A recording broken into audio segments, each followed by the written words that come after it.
Selamat sore, kembali lagi di channel YouTube saya. Channel YouTube ini untuk yang playlist tentang pembelajaran matematika pertama, saya dedikasikan untuk teman-teman yang sedang menimba ilmu pada kelas matematika dan kelas statistika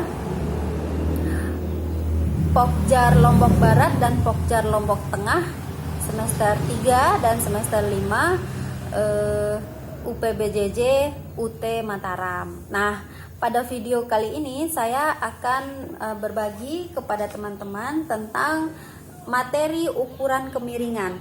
Pada pertemuan yang kemarin, pada tutorial yang keempat, kami telah membahas tentang ukuran kemiringan, di mana di sana ada tiga jenis distribusi. Ada yang namanya distribusi positif, distribusi simetris, dan distribusi negatif. Nah, dari distribusi-distribusi itu, ketika kita punya segugusan data, maka kita dapat mencari koefisien kemiringannya dengan menggunakan aturan rumus dari Pearson yang pertama maupun yang kedua. Nah, aturan rumus Pearson yang pertama dalam mencari koefisien kemiringan yaitu dengan menggunakan nilai modus. Kemudian pada aturan yang kedua yaitu kita menggunakan nilai median. Nah, pada kesempatan ini kita akan membahas tentang yang nilai modus, berarti di rumus yang pertama. Nah, Bapak dan Ibu yang ada di kelas statistika Pokjar Lombok Tengah UPBJJ UT Mataram semester 5 di tahun 2021 ini, silakan membuka modulnya pada halaman 5.4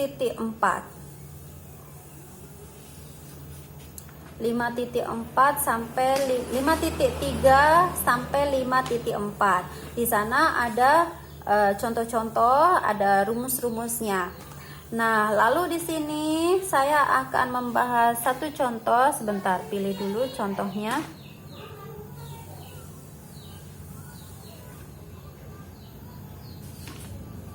Untuk koefisien kemiringan, silakan melihat di latihan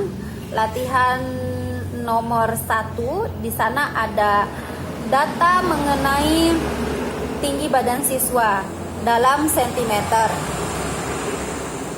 Nah, data tinggi badan siswa ini kita diminta untuk menghitung koefisien kemiringannya dengan menggunakan rumus pertama dari Pearson. Nah, koefisien kemiringan rumus pertama dari Pearson itu yaitu nilai rata-rata yang dikurangi dengan modus, kemudian dibagi dengan simpangan baku. Simpangan baku ini akan kita temukan nanti. Nah, pada soal itu ada sekumpulan data mulai dari 160,3 sampai dengan 166,4. Di sana kita tentukan dulu ininya, nilai rata-ratanya. Nah, nilai rata-rata itu adalah jumlah dari semua nilai, sigma nilai dari yang pertama sampai yang ke n, yang dibagi dengan banyaknya data. Nah, dalam hal ini ternyata setelah dihitung jumlahnya adalah 2627 dibagi dengan 16. Hasilnya 164,1875. Nah, selanjutnya yaitu modus. Kita cari modusnya dari data yang sudah ada. Ternyata nilai yang sering muncul atau modusnya adalah 165,1. Setelah kita mengetahui nilai rata-rata, kemudian kita mengetahui juga modusnya, sekarang kita cari dulu simpangan bakunya. Bagaimana rumus simpangan bakunya? Nah, kita lihat. Simpangan baku ini adalah akar dari jumlah data atau banyaknya data dikali dengan jumlah setiap data yang dikuadratkan. Ingat Bapak dan Ibu, setiap data yang dikuadratkan dikurangi dengan kuadrat dari jumlah data. Jadi datanya dijumlahkan dulu baru dikuadratkan. Kalau yang di depannya ini setiap masing-masing datanya yang dikuadratkan. Setelah itu kita bagi dengan N dikali N-1. Nah, dari data-data yang sudah ada pada soal nomor 1 itu, mulai dari 163, itu untuk yang ini sigma XI kuadratnya berarti 160,3 ini dikuadratkan. Ditambah dengan yang berikutnya 161,8 dikuadratkan juga, dan seterusnya. Sehingga nanti ditemukanlah sigma XI kuadrat, yaitu sebesar 434,56 sebesar ini. Lalu kalau data-data itu, data 160,3, 161,8, kemudian 160,5, kita jumlahkan semuanya. Berarti yang ini data pada soal 1 latihan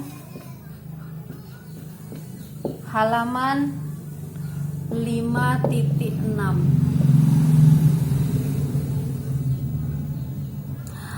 Berarti jumlah datanya yang ini. Berarti sigma XI yang dikuadratkan ini adalah jumlah ini, jumlah data-data 2627 yang dikuadratkan, ini. Nah, dari sini kita tinggal substitusikan ke dalam rumus. Bagaimana caranya? Tinggal kita bentuk dalam bentuk akar seperti ini. Yang pertama adalah N. Berapa N-nya? Ternyata N-nya adalah 16. Lalu sigma XI kuadrat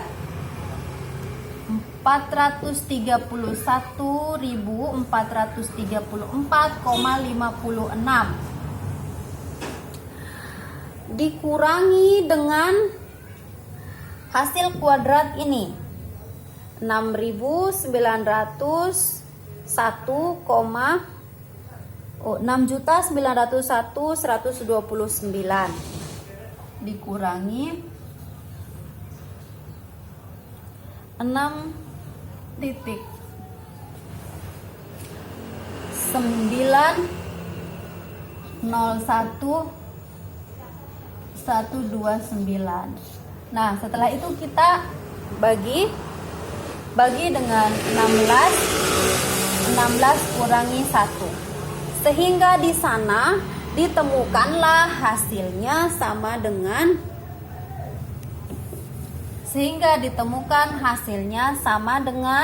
2,76. Kalau kita sudah menemukan rata-rata, sudah menemukan modulus dan sudah menemukan simpangan baku, maka langkah selanjutnya adalah memasukkannya ke rumus koefisien kemiringan. Koefisien kemiringan, di mana ini nanti